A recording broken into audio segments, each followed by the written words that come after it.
بخير، كيفكم؟ شعرتكم بخير يا رب. اليوم عندي تنفيذ، يعني تنفيذ بالبيت. يعني أنا حاسة في البيت غبار، إنه خشني يحكني، بس إنه ماني عارفة وين. قدامي ما في غبار، بس إنه في غبار، بس وين ما أدري. عشان كذا قررت إني قبل يبدأ أشتح، إحنا دخلت شتاء، الجو بارد عندنا بحايل، بس إنه قررت إني أقلب الكنب وأشوف تحته، أنظف إذا كان في غبار. بس أحتاج تيجي المساعدة عشان تساعدني فيه. بالأشكال هذه الأخت، والله ما أدري وش اسمها، نسيت اسمها. المهم هي أكيد إني عارفة نفسها، ما أدري صراحة، نسيت اسمها. يعني صدق، يعني أنا قبلها بكم يوم كذا قعدت أفكر في نفس الموضوع، أقول يعني أنا ما سألت أحد، أنا قاعدة أفكر بمخي بس، ماني قاعدة أسأل ولا أي أحد. أنا أهلي مو محافظين، أنا أهلي يعني كيف أقول لكم، معروفين هنا بمنطقتنا، معروفين. عائلة محافظة، ونفس الوقت فينا قراء، فينا مشايخ كثير، يعني فاهمين. عائلة مرة متدينة، مو بس محافظة، متدينة. فيعني هم يعني عادي يتركوني أدخل هذا المكان هذا وأصور، عارفين أنا إيش وأنا إيش بسوي، يعني ما بس إنه أنا ما فكرت في يوم، يعني مو ما فكرت، إنه أنا فكرت خلاص إنه هل إيديني إذا طلعتها كذا عادي ولا مو بعادي. كذا بمخي بس أفكر، يعني أنا ما سألت لا أمي ولا أبوي ولا أي أحد، بس قاعدة خلاص لكم يوم بمخي إني أنا قاعدة أفكر إني أغير هذا الشيء، إنه مو عاجبني، ماني مقتنعة فيه، ماني مرتاحة فيه. فخلاص يعني قلت إن شاء الله، يعني يمكن رسالة هذه من الله، إنه الله أرسل لي هالإنسانة عشان تنبهني بس. فقلت إن شاء الله إني راح أغير هذه الحاجة، لأني أنا فعلا من داخلي مقتنعة إنه هذا الشيء غلط ولازم إني أصلحه. ما أدري يعني. إن شاء الله إن الله يقويني إن شاء الله، وما عاد أطلع إيديني، إنه هذا الشيء أنا شفته بعيني، شايفة إنه غلط.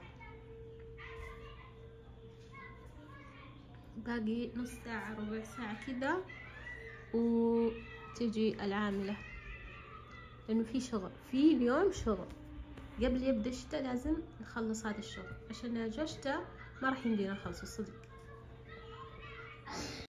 إنه مو بس أنا قلت، يعني حتى أمي قالت إنه الجدران يبي لها تمسيح.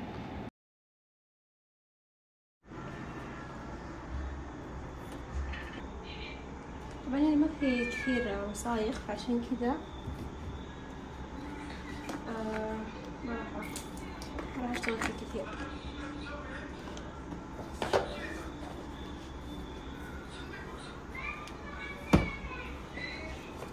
وهذا دائما باستمرار أخليها تشيله، وبس كان شوية حسيته تحت الكنب بس.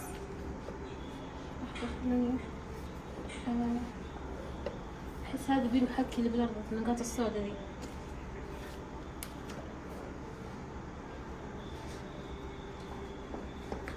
كان نسوج. وشوفوا هذا ليش؟ بسبب الكوفي. خلاص يجون يسوون كوفي ويكب الأرض وعادي، ما يهتمون.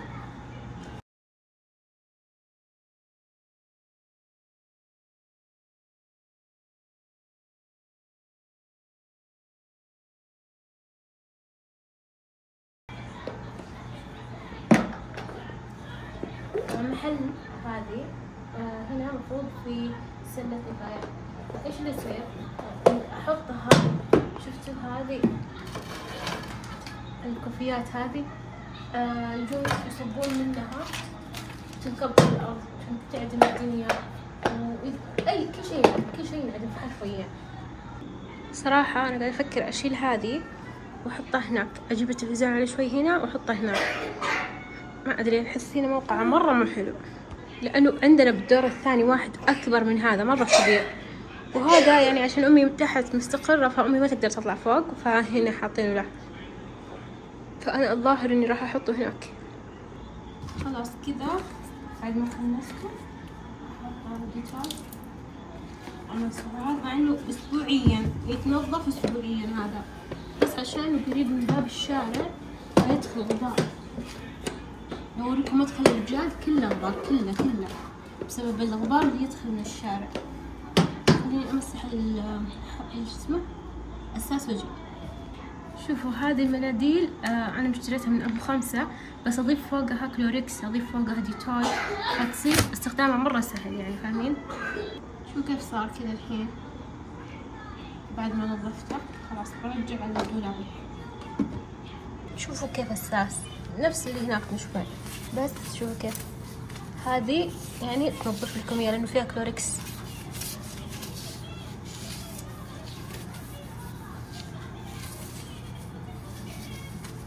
شفتوا هذه بويه يعني كلوريكس ينظف لكم كل شيء بعمق مو شوي شوي، بس الديتول لا يعطيكم ريحة ويعقم المكان.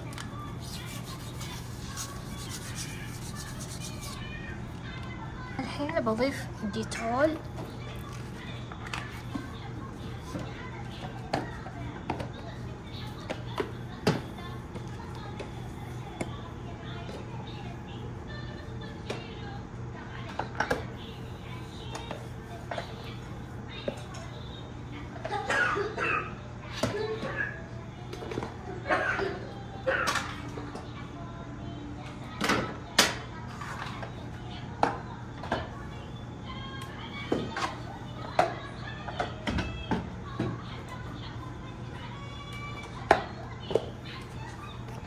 خلاص. شوفوا كيف نظفته كذا.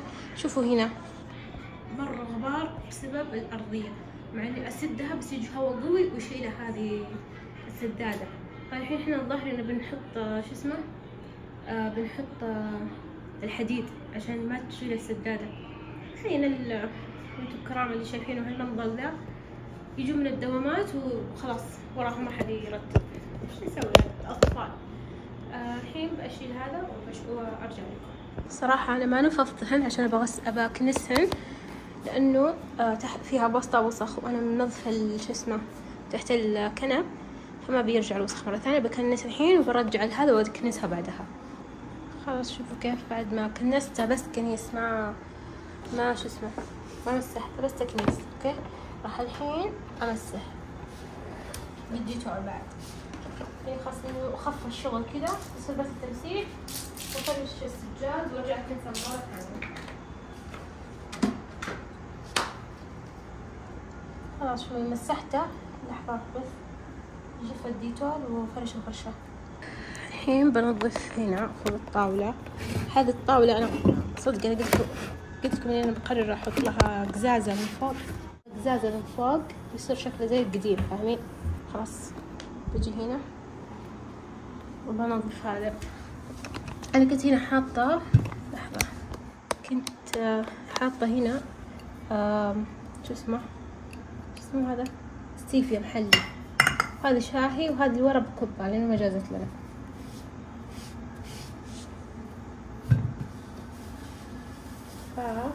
اللي بيصير شوفوا كيف بنظف هذه الحاجات كلها وهذه بلا غسيل.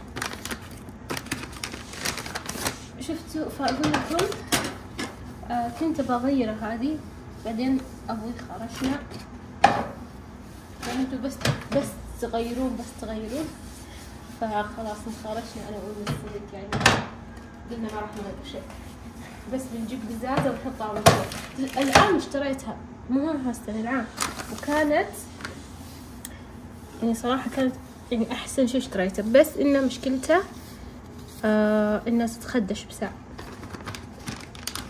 بس هذه مشكلتها الوحيدة. خليني أنظف من فوق ونظف بعدين طاولة شو اسمه طاولة التلفزيون لي كذا.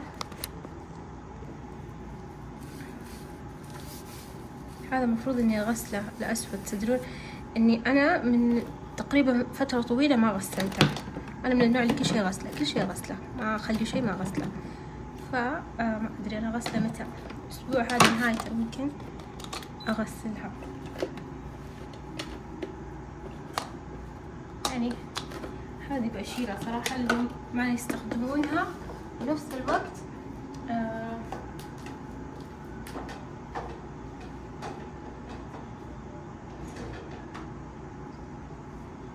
ماخذة حيز في المكان، فاهمين؟ هاي هذه هنا بحط أكسي أدري واضح لكم شغلي هنا ولا؟ أيوة يلا الحين أطلع. أنا أعتقد إنه ما راح يكون واضح، فشوفوا كيف. أنا أعتقد إنها ما تنظفه هنا. يلا نشيله. هاد شوية موية.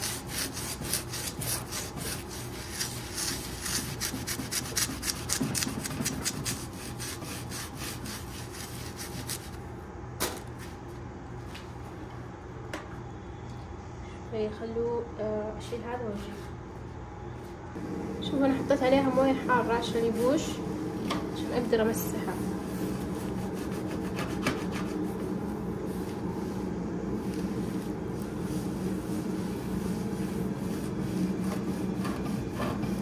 تعرفون المثل اللي يقول من برا الله الله من داخل يعلم الله؟ هذه هي الطاولة هذه.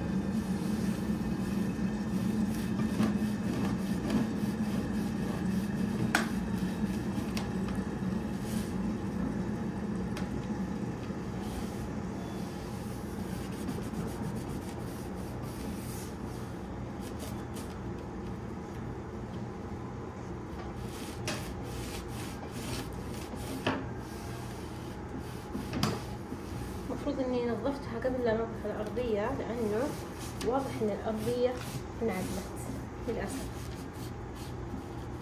خلوني انظف كويس. وقتك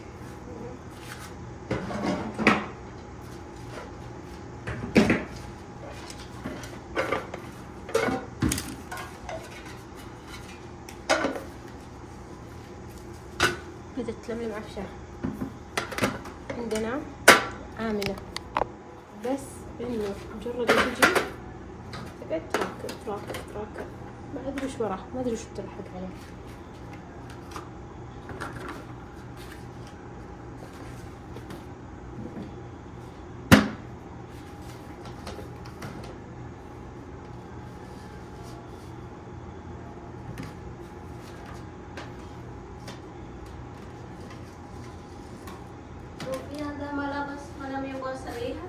ايه ملابس اللي في غسالة؟ لا انا غسالة.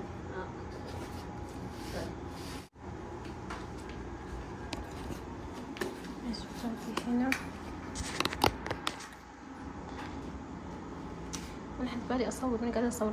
باقي الطاولة الحين انظفها واوريكم.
هذا المجلس دائما نظيف، دائما نظيف، لأنه ما في حد يقعد فيه، بس حاطين فيه سجادنا ودائما نظيف، ما في.